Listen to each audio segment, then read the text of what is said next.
이분은 아직 출마 선언을 하지 않은 분인데 보수 진영에서 계속 차출론이 나오고 있는 사람입니다. 자, 한덕수 권한대행인데요.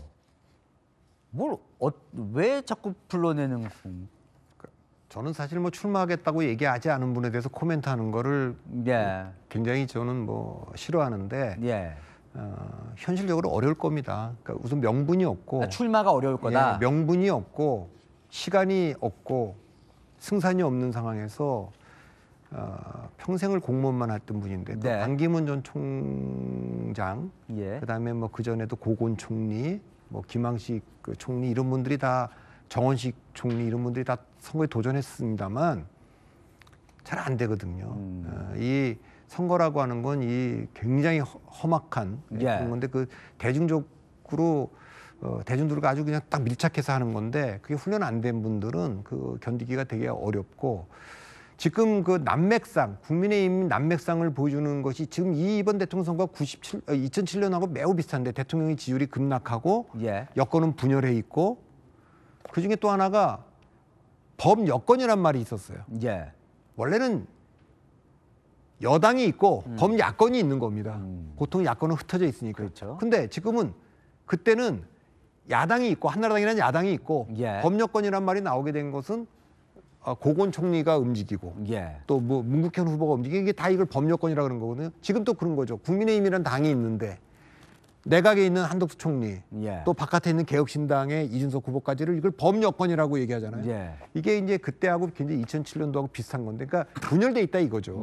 그런 면에서 보면 한덕수 총리 같은 분이 후보가 되려면 국민의힘에서 적어도 한 70%나 80% 이상의 중지가 모여져서 추대하는 그런 정도의 분위기가 잡혀도 될까 말까인데 지금 그렇게 할 수 있는 리더십이 지금 없는 상황에서 바깥에 있다가 한다? 저는 어려운 일이라고 보고 이 한덕수 카드를 봤을 때 국민의힘이 정말 또 보수층이 뼈아픈 것은 이 한덕수 차출설 때문에 가장 유력한 후보 중에 한 명이었던 오세훈 시장이 출마를 포기한 것.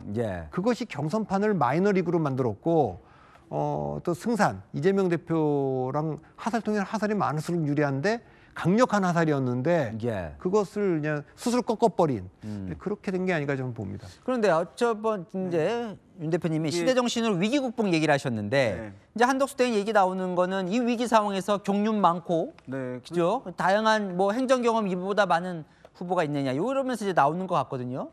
그러니까 지금 한 대행이 주목받고 있는 것 있잖아요. 다른 이제 어쨌든 여권의 후보들과 차별화가 되는 부분들이 있어요. 뭐냐면 다른 후보들은 제 일성이 야당의 이재명 대표를 내가 잡겠다, 막겠다. 이제 이것이 가장 부각돼요. 뭐 다른 것도 얘기하긴 하지만 부각되지 않는데 그렇지만 지금 한대행 같은 경우는 지금 이 국면에서 대한민국의 위기 상황에서 뭔가 이제 콘텐츠 있게 얘기를 할 수 있는 거의 여권에서 유일하지 않을까 느낌 드는데 뭐냐면 지금 이 상황이 경제가 이제 안 좋다는 얘기 많이 하잖아요. 그리고 이제 실제적인 위기다. 근데 여기에 더해서 이제 한미 관계 또 위기라는 얘기 하잖아요. 통상 관련해서.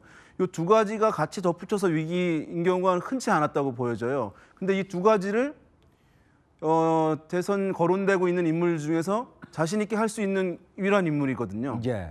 그러니까 이 국면에서 캠페인을 한다면은 지금 나라 상황이 이러이러한데 내가 이것을 극복할 수 있다라고 하는 얘기를 이제 할 수 있는 인물이라는 거죠.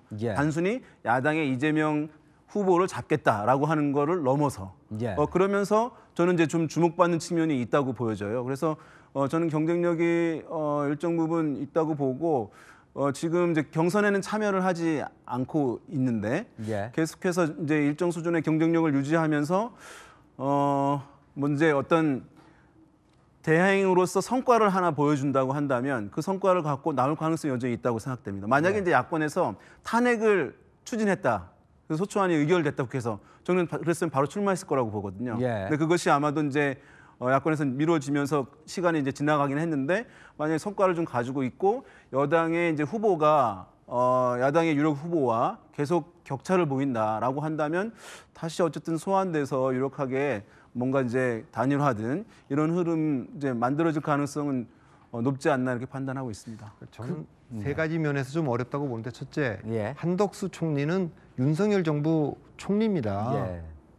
그 윤석열 정부가 지금 그 실패한 정부고 탄핵된 정부고 그런 정부의 상징적 총리라는 거고, 두 번째는 탄핵됐을 때 빨리 복귀시켜야 된다고 얘기한 게 뭡니까? 지금 뭐 간세 전쟁을 지휘하고 해야 된다고, 그 사령탑이 있어야 된다고 얘기해놓고 그 사령탑을 스스로 그만두니 당이 그만두게 한다는 건 앞뒤가 안 맞는 말 아닙니까? 그렇죠. 그리고 세 번째는 선거라고 하는 거는 이 네거티브뿐만 아니라 선거 자체가 네거티브가 없더라도 굉장히 아니 제가 옛날에도 보면 이 관료 출신들은요, 사람들하고 악수할 때도 그냥 익숙하지 않아요. 의전에 익숙하기 때문에 중앙으로 들어가고 보고받듯이.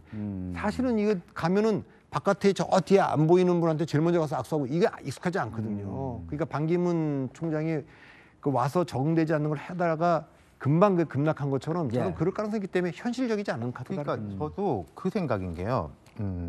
탄핵 의견이 갈리시네요. 네, 탄핵 심판 과정에서 이제 뭐 기각돼야 된다, 각하돼야 된다 주장하시는 분들도 있고 인용돼야 된다는 분들도 있고 할 때 그러니까 기각, 각하 이야기하는 분들한테 그런 걸 계속 물어봤어요. 기각, 각하돼가지고 대통령이 직에 돌아왔을 때 감당이 될 수 있을 것 같냐. 국민들은 뛰쳐나오고 대통령이 돌아오자마자 수방사령관, 육군참모총장, 방첩사령관 다 임명하고 경찰들한테 시위하는 군인들 막으라고 하고, 저는 그게 제 머릿속으로 그려지지가 않더라고요. 그걸 물어봐도 대답을 제가 잘 못 들어봤어요.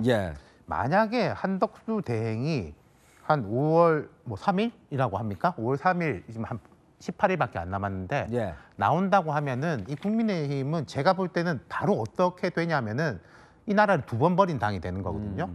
윤 대통령이 계엄으로 한번 버렸고 2달 동안 자기가 마지막까지 이걸 지키겠다라고 하는 사람이 이거 버리고 내가 뭐 5년 더 이 나라를 지키겠다라고 했을 때 그때는 그게 본물처럼 터져 나온 거를 저는 그 감당이 안 될 거라고 생각해요. 그 프레임 자체에 대해 가지고 그 다음에 방금 말씀하신 이런 부분 관료적인 이의 특성들 같은 것도 있고 윤희용 대표가 말씀하신 건 제가 공감한 부분인데, 근데 이것은 지금 이분이 왜 이 정도의 지지율이 나오느냐에 대한 설명은 된다고 생각하는데 그게 앞으로 독자적으로 나와가지고 했을 때, 그리고 국민의힘 제 의원들 뭐 이런 말씀드리면 조금 죄송합니다만은 이분들이 그 단단한 스크럼을 짜가지고 막 보호하고 캠페인 전략도 짜고 홍보 전략도 잘 짜고 5월 3일부터 6월 3일 한 달 동안 저는 뭐 그것도 상상이 잘 안 됩니다. 제가 옳다 그르다라는 면이 아니라 현실적인 그림을 저희가 머릿속으로 그려보지 않습니까? 이건 확률이 조금 낮지만 이럴 수 있고 뭐 작지만 높을 수 있고, 이 확률에 대해서는요 저는 이게 그림이 안 그려져요. 그러니까 지금 한덕수 총리 본인의 문제보다 당이, 저는 당 지도부가 문제라고 봅니다.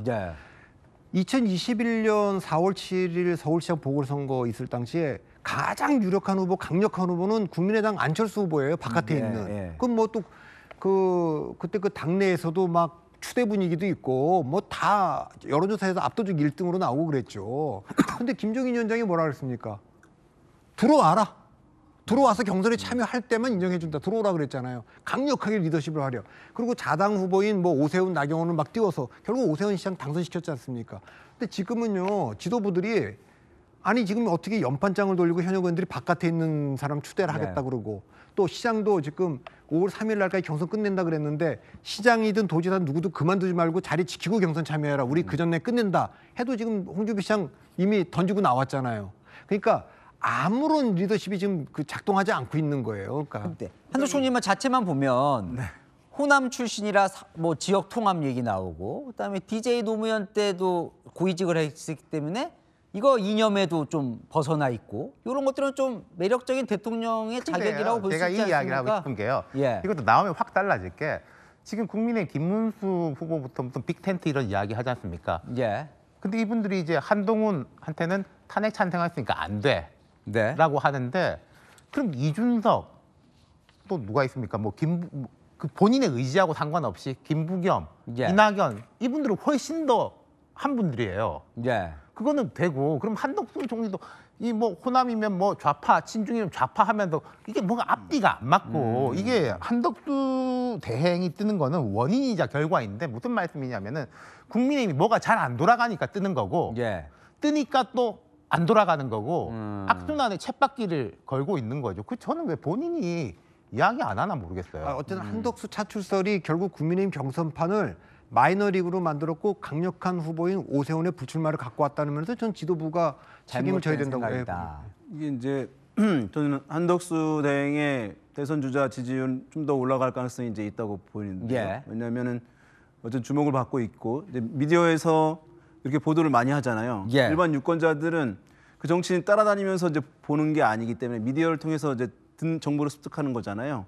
그러면 보도를 많이 하면 올라가게 됐어요. 그러니까 유명하니까 더 유명해지는 거거든요. 그래서 이제 지지율 더 올라갈 수 있고 만약에 이제 경선에 있는 후보들이 뭐 1대1 이재명 뭐 이렇게 하는 후보와 경쟁력이 이제 상당히 보여주고 한다면은 소멸될 가능성이 이제 높다고 할 수 있겠지만 격차가 이제 여전히 크다라고 하면 이 대선이라고 하는 것은 워낙 큰 이벤트이기 때문에 어쨌든 이제 당을 해체해서라도 뭔가 이제 새로운 경쟁력 인물을 만들려고 하는 힘이 셀 수밖에 없거든요. 그래서 이제 저는 알겠습니다. 다시금 이제 그것은 살아 있는 부분이라고 저는 보는 게 맞을 것 같고 그래서 당에서 이제 후보 마땅치 않으면 소환을 할 것이라고 생각되고요. 아마 본인도 사실 주변에서 이렇게 이제 자료들을 볼 거거든요. 경쟁력 있다. 그러면 뭐 저는 출마 가능성이 여전히 다만 이제 이런 거 있잖아요. 어떤 경선 후보가 됐는데 단일화하자 흔쾌히 응하면 상관없는데 당에서 후보가 정해졌어요. 근데 워낙 캐릭터가 강해서 나는 외부와 단일화하지 않겠다라고 했을 때 굉장히 이제 난감해질 수 있는 문제는 있을 것 같습니다. 알겠습니다.